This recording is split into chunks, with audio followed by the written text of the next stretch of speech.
भारत माता की। भारत माता की। भारत माता की। भारतीय जनता पार्टी के नवीन अध्यक्ष माननीय नितिन नबीन जी, हमारे पूर्व अध्यक्ष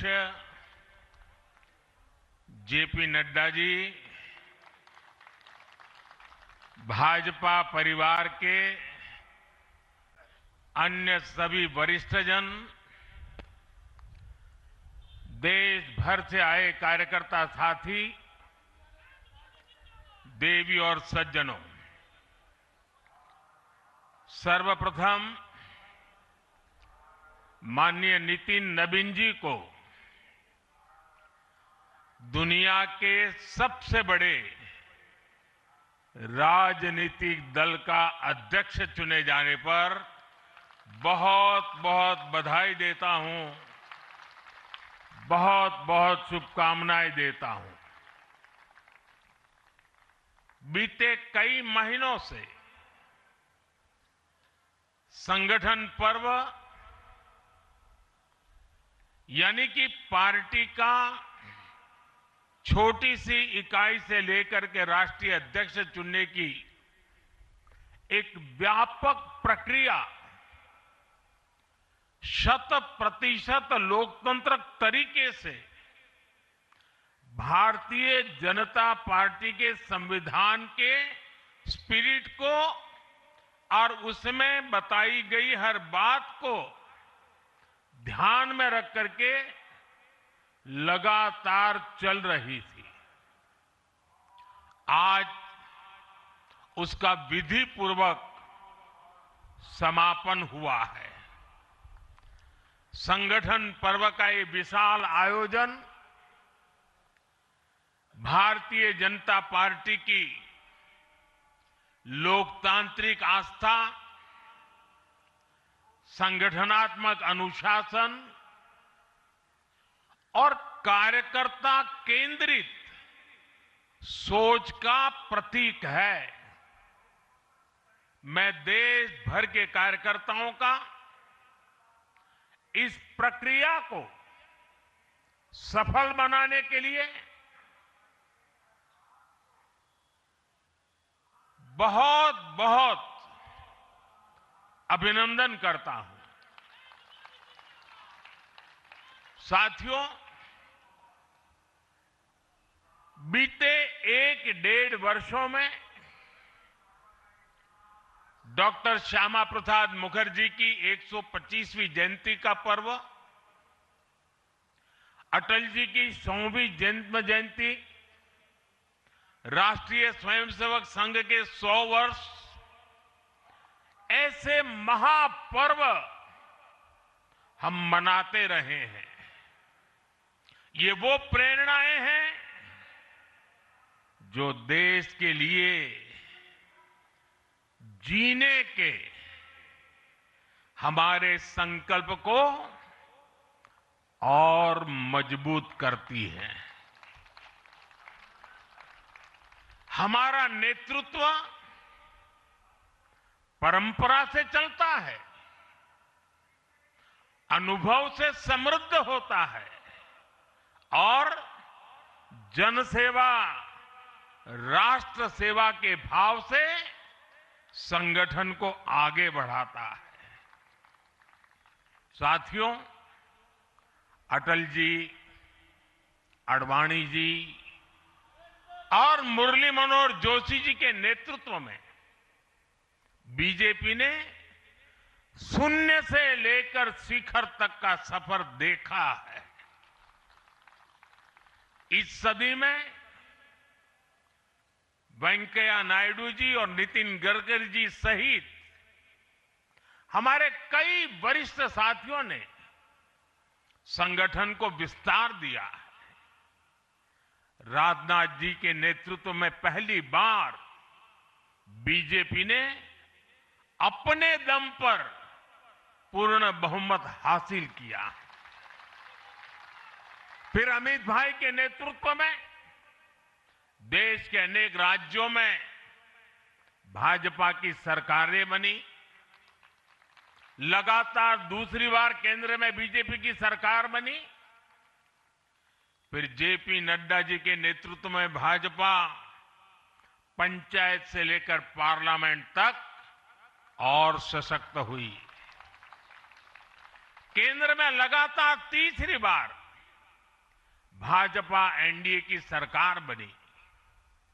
मैं पूर्व के सभी अध्यक्षों का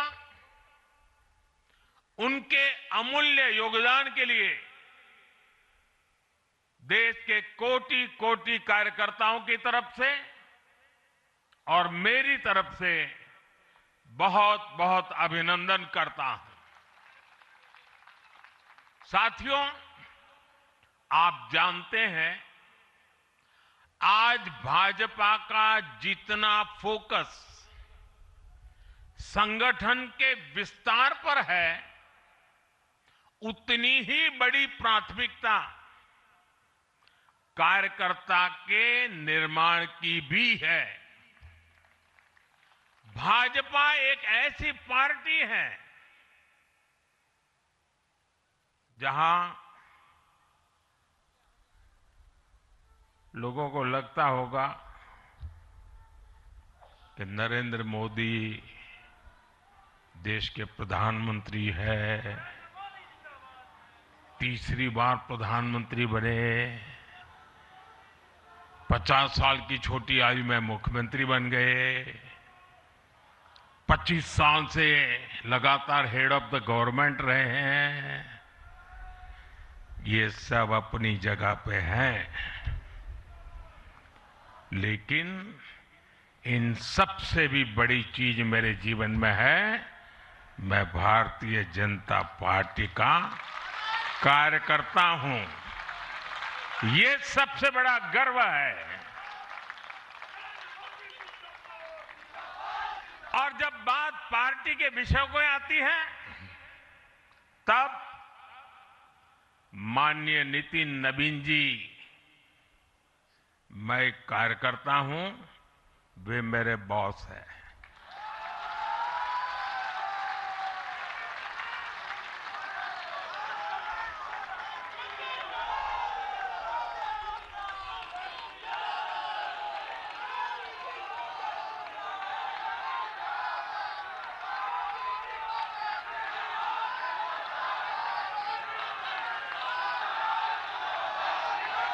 अब माननीय नितिन नवीन जी हम सभी के अध्यक्ष हैं।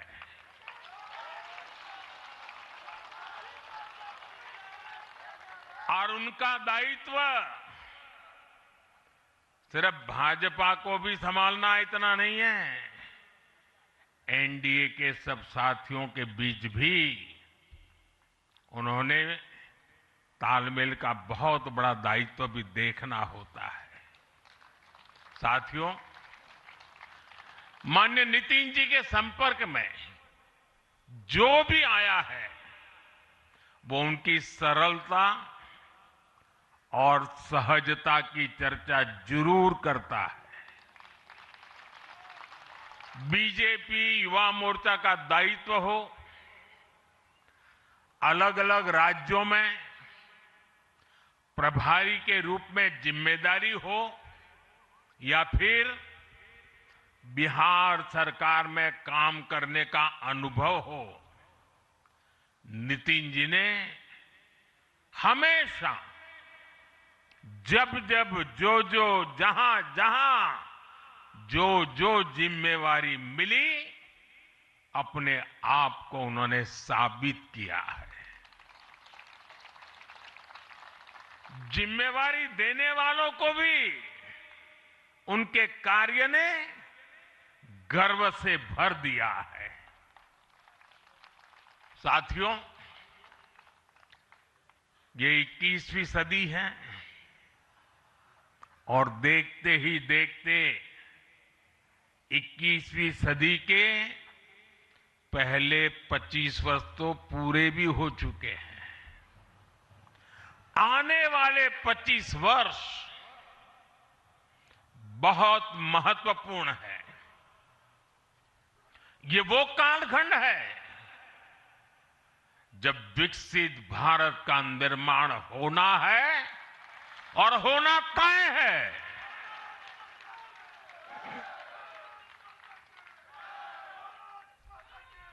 इस महत्वपूर्ण कालखंड की शुरुआत में हमारे माननीय नितिन नवीन जी बीजेपी की विरासत को आगे बढ़ाएंगे। मैं आजकल के युवाओं की भाषा में कहूं तो नितिन जी खुद भी एक प्रकार से मिलेनियल है। वो उस जनरेशन से हैं जिसने भारत में बड़े आर्थिक, सामाजिक और टेक्नोलॉजिकल परिवर्तन होते देखे हैं। वो उस जनरेशन से हैं जिसने बचपन में रेडियो से सूचनाएं पाई और आज एआई के भी एक्टिव यूजर है। नितिन जी के पास युवा ऊर्जा भी है और संगठन में कार्य का लंबा अनुभव भी है। ये हमारे दल के हर कार्यकर्ता के लिए बहुत उपयोगी होगा। साथियों, इस वर्ष जनसंघ की स्थापना को 75 वर्ष हो रहे हैं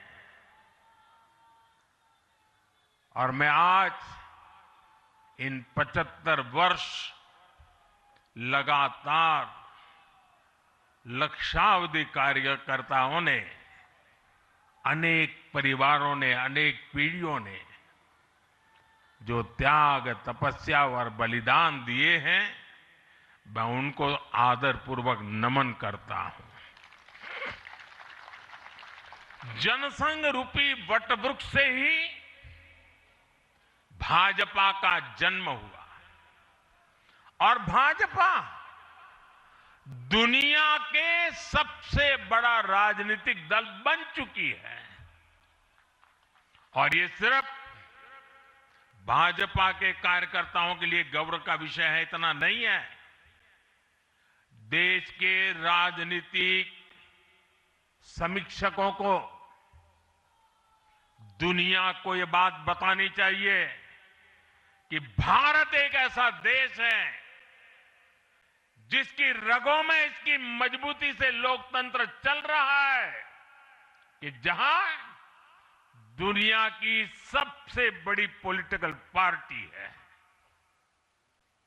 साथियों, बीजेपी एक संस्कार है।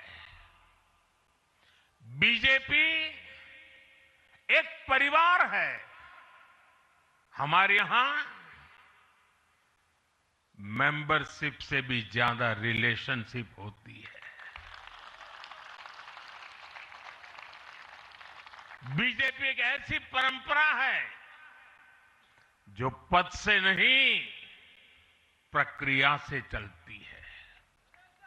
हमारे यहां पदभार एक व्यवस्था है और कार्यभार ये जीवन भर की जिम्मेदारी है। हमारे यहां अध्यक्ष बदलते हैं लेकिन आदर्श नहीं बदलते।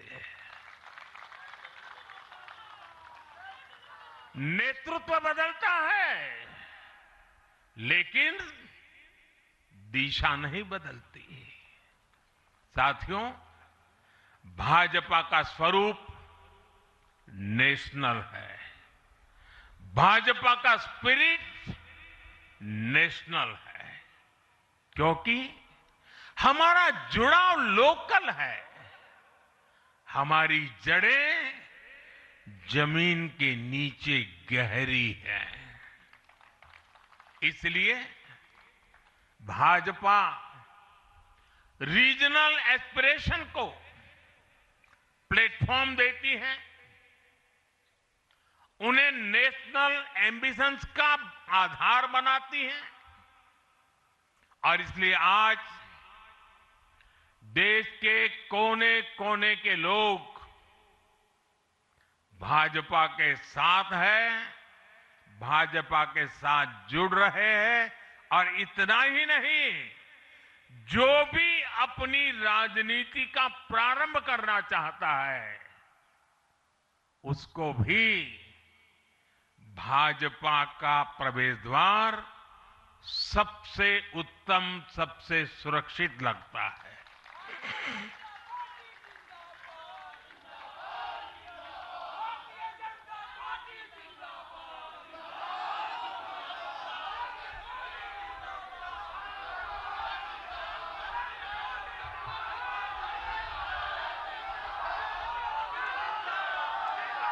साथियों, जनता जनार्दन की सेवा ये हमारे लिए हमेशा सर्वोपरि रही है। हमने सत्ता को सुख का नहीं बल्कि सेवा का माध्यम बनाया है। इसलिए भाजपा पर जनता का विश्वास निरंतर मजबूत होता गया है। अगर बीते 11 वर्षों की ही बात करें तो भाजपा की यात्रा जन विश्वास अर्जित करने की अद्भुत यात्रा रही है। बीते 11 वर्षों में बीजेपी ने हरियाणा, असम, त्रिपुरा और ओडिशा में पहली बार अपने सामर्थ्य से सरकार बनाई। पश्चिम बंगाल और तेलंगाना में भाजपा जनता की एक बड़ी आवाज बनकर उभरी है। अक्सर होता यह है कि लंबे कार्यकाल के बाद सरकारों के लिए टिके रहना मुश्किल होता है, लेकिन बीजेपी ने इस ट्रेंड को भी तोड़ दिया है। गुजरात हो, मध्य प्रदेश हो, महाराष्ट्र हो, बिहार हो, इन सभी राज्यों में कई कार्यकाल के बावजूद बीजेपी पहले से भी बड़े जनादेश के साथ सरकार में लौटी है। साथियों, बीते 1.5-2 वर्षों में तो भाजपा पर जनता का भरोसा और मजबूत हुआ है। विधानसभा हो या स्थानीय निकाय, बीजेपी की स्ट्राइक रेट अभूतपूर्व रही है। इस दौरान देश में 6 राज्यों में विधानसभा चुनाव हुए हैं। इनमें से 4 चुनाव बीजेपी एनडीए ने जीते हैं। साथियों, आज भाजपा सिर्फ संसद और विधानसभा की नहीं बल्कि नगर पालिकाओं और नगर निगमों में भी पहली पसंद है। और इसका ताजा उदाहरण अभी हमारा महाराष्ट्र है। हाल में जो मेयर और पार्षदों के चुनाव परिणाम सामने आए, अभूतपूर्व है। बीजेपी महाराष्ट्र के स्थानीय निकायों में नंबर 1 पार्टी बनी है। कुल 29 में से 25 बड़े शहरों की जनता ने बीजेपी एनडीए को चुना है। कुल जितने पार्षद जीते हैं उनमें से 50% बीजेपी के हैं। ऐसे ही केरला में भी आज बीजेपी के करीब 100 पार्षद हैं। केरला की राजधानी तिरुअनंतपुरम की जनता ने मेयर चुनाव में 45 साल बाद लेफ्ट से सत्ता छीनी और भाजपा पर भरोसा किया। मुझे पूरा विश्वास है कि आने वाले विधानसभा चुनावों में भी लोग केरला में बीजेपी को अवसर जरूर देंगे। साथियों, बीजेपी निरंतर जीत रही है, उसका विस्तार हो रहा है। ये निश्चित तौर पर हम सभी के लिए गर्व का विषय है, लेकिन हम ये सभी के लिए बहुत बड़े दायित्व का बोध भी है और दायित्व बोध का समय भी है। कभी भाजपा ने पार्टी विद अ डिफरेंस के रूप में अपनी यात्रा शुरू की थी। आज बीजेपी पार्टी ऑफ गवर्नेंस भी है। देश के आजादी के बाद शासन के अलग अलग मॉडल देखे हैं। कांग्रेस के परिवारवाद का मॉडल, लेफ्ट का मॉडल, क्षेत्रीय दलों का मॉडल, अस्थिर सरकारों का दौर, ये सब मॉडल देख चुका है। लेकिन आज देश स्थिरता, सुशासन और संवेदनशीलता वाला भाजपा का विकास मॉडल देख रहा है। साथियों, ये भाजपा ही है जिसने सामाजिक न्याय के नारे को सच्चे स्वरूप में जमीन पर उतारा है। हमने गरीब कल्याण की योजनाओं को सरकारी फाइलों से निकालकर गरीब के घर तक पहुंचाया है। साथियों, मैं आपको कुछ उदाहरण देता हूं। आजादी के 70 वर्ष बाद सिर्फ 3 करोड़ ग्रामीण परिवारों तक ही पाइप से पानी पहुंच पाया था। माताओं बहनों की पीड़ा, पानी के लिए उनके संघर्ष की सूध लेने वाला कोई नहीं था। और मुझे याद है, मैं जब गुजरात में राजनीतिक क्षेत्र में नहीं आया था, सामाजिक जीवन में काम करता था, तो हमारे यहाँ एक धंधुका करके स्थान है, वहां मैं जाता था तो वो मुझे वहां के लोग कहते थे कि आप यहां रात को मत रुकिए और जब भी आपका दौरा हो तो सुबह 10 बजे के बाद आइए। नॉर्मली मेरा नेचर रहता था कि हर नए स्थान पर जात के रात को रुकूं, कार्यकर्ताओं से मिलूं, लेकिन धंधुका वाले मना करते थे। क्यों? वो कहते पानी नहीं है, सुबह हम आपको स्नान करने के लिए पानी नहीं दे पाएंगे। वहां तो कहावत चलती थी कि बेटी को बंदूकें दो लेकिन धंधुके मत दो, यानी उसको बंदूक लगा मार दो लेकिन धंधुके में शादी मत करो। पानी नहीं था। ये दर्द मैंने देखा है।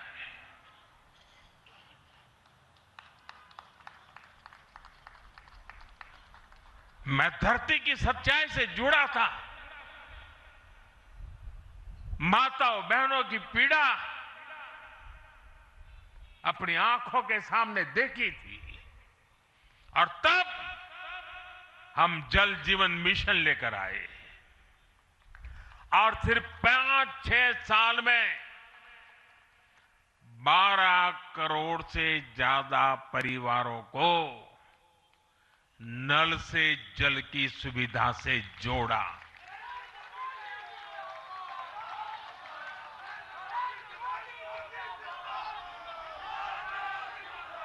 साथियों, ये हमारी सरकार है जिसने धुएं से बीमार होती बहनों की पीड़ा समझी, वरना पहले तो एलपीजी गैस को भी अमीरों का ही सौभाग्य मान लिया गया था। भाजपा ने पूरी संवेदनशीलता के साथ हर घर को एलपीजी गैस कनेक्शन से जोड़ने का अभियान चलाया। वर्ष 2014 तक जहां सिर्फ 14 करोड़ एलपीजी कनेक्शन थे, आज देश में 33 करोड़ से अधिक गैस कनेक्शन है। ऐसे ही गांव की बहनों को लखपति दीदी बनाने का अभियान है। यह भी इसलिए संभव हो पाया क्योंकि भाजपा बहनों बेटियों के सपनों के प्रति संवेदनशील है। साथियों, एक जमाना था हम भी सुनते थे कि फलाना परिवार वो तो लखपति परिवार है, ढीकना परिवार लखपति परिवार है, यानी लखपति होना बहुत बड़ी बात मानी जाती थी। ये मोदी है जो सपने देखता है कि मेरे गांव की गरीब मां भी लखपति दीदी बनेगी।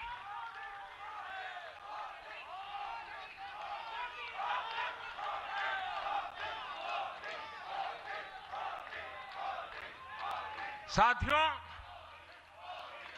दशकों तक आदिवासी समाज को सिर्फ वोट बैंक से जोड़कर देखा गया, लेकिन संवेदनशील भाजपा के हमारे संस्कारों ने समाज के प्रति समान भाव की हमारी परंपरा के कारण भाजपा ने आदिवासियों में भी सबसे पिछड़ी जनजातियों की पीड़ा को समझा।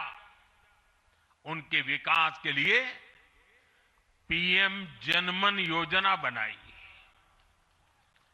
और पीएम जनमन योजना के लाभार्थी इतने बिखरे हुए हैं और एक दो दूर दूर जंगलों में पड़े हैं।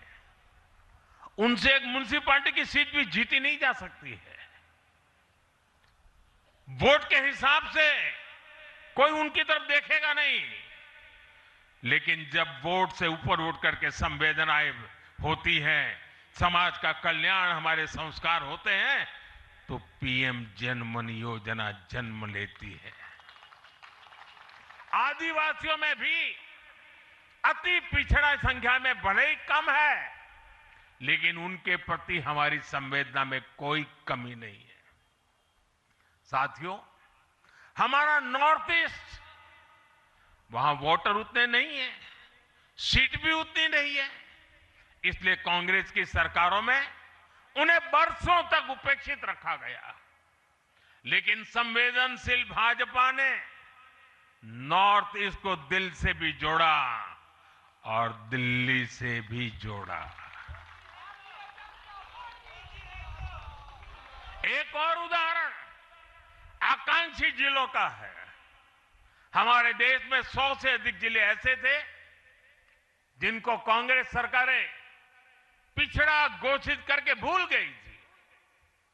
इन जिलों को पनिशमेंट पोस्टिंग के लिए इस्तेमाल किया जाता था, यानी जिन अधिकारियों को सजा देनी होती थी तो उन्हें वहां भेजा जाता था। हमारी भाजपा सरकार ने इन जिलों को आकांक्षी जिले घोषित किया और प्राथमिकता के आधार पर इनके विकास के लिए काम किया। आज ये आकांक्षी जिले विकास के कई पैरामीटर्स पर अन्य जिलों से बेहतर प्रदर्शन कर रहे हैं, राज्य की एवरेज की बराबरी आकर के खड़े हो गए।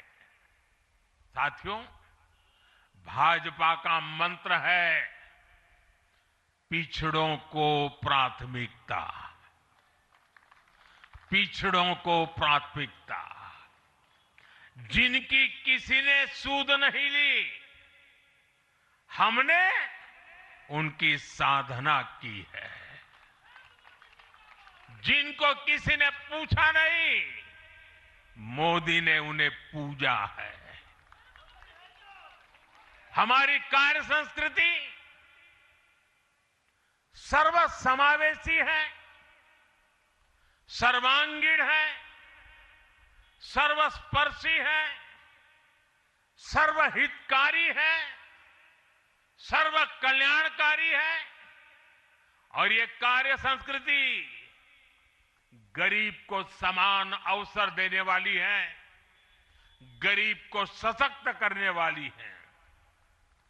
इसी वजह से सिर्फ एक दशक में 25 करोड़ लोगों ने गरीबी को पराजित किया है। और ये 25 करोड़ लोग कौन हैं? इनमें सबसे अधिक दलित, पिछड़े और आदिवासी परिवार है। साथियों, बीते वर्षों में जन विश्वास की जो पूंजी हमने अर्जित की है, उस भरोसे को कायम रखना बहुत बड़ी जरूरत है। देश की जनता 2047 तक विकसित भारत बनाने के लिए संकल्पित है। इसलिए बीते 11 वर्षों में रिफॉर्म्स की जो यात्रा हमने शुरू की है, वो अब रिफॉर्म एक्सप्रेस बन चुकी है। हमें राज्यों के स्तर पर, शहर की इकाइयों के स्तर पर, जहां भी भाजपा एनडीए सरकारें हैं, वहां रिफॉर्म्स की गति तेज करनी है। भाजपा सिटी गवर्नेंस का भी एक नया मॉडल देश के सामने प्रस्तुत कर रही है। इस लक्ष्य के साथ हम आगे बढ़ना चाहते हैं। साथियों, जब हम सत्ता में नहीं भी थे, तब भी हम अपने मूल आदर्शों से कभी नहीं भटके।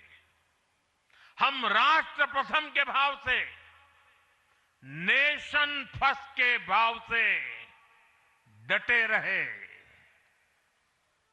जूझते रहे, संकटों को झेलते रहे, जज्बात बढ़ाते रहे और जीतते भी रहे। हम वो लोग हैं, हमारा वो चरित्र है, हमारे वो संस्कार है। खुद से बड़ा दल और दल से बड़ा देश, ये भाजपा के हर कार्यकर्ता का संस्कार है, भाजपा के हर कार्यकर्ता का जीवन मंत्र है। इसी भाव के साथ बीते 11 वर्षों में हमने अनेक चुनौतियों पर विजय पाई है। जम्मू कश्मीर से आर्टिकल 370 की दीवार गिराना हो, 3 तलाक के खिलाफ कानून बनाना हो, इनको कभी असंभव माना जाता था। आज ये हकीकत बन चुके हैं।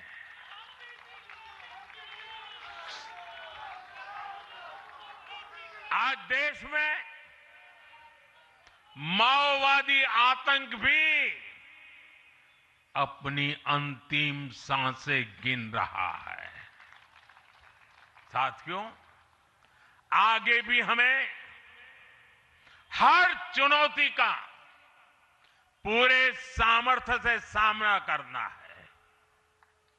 आज देश के सामने एक बहुत बड़ी चुनौती घुसपैठियों की है, आबादी के असंतुलन की है।